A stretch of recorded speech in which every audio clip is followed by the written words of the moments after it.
Pongal is a vibrant harvest festival celebrated primarily in Tamil Nadu, India, from January 14th to January 17th. It is a Thanksgiving festival dedicated to the sun god, Surya, and marks the end of the winter solstice and the start of the sun's journey northward, Uttarayan. Pongal signifies abundance, prosperity, and gratitude for a successful harvest. The festival lasts 4 days, each with its unique traditions. 1. Bogi Pongal. The first day is dedicated to cleaning homes and discarding old belongings to symbolize a fresh start. 2. Surya Pongal. The main day celebrates the sun god. Families prepare a dish called Pongal using freshly harvested rice, jaggery, and milk. The dish is cooked outdoors in clay pots and offered to the sun with prayers. 3.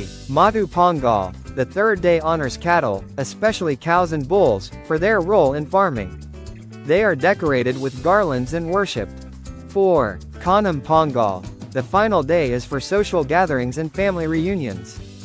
The festival is marked by colorful kolams, rangoli designs, traditional music, and dances.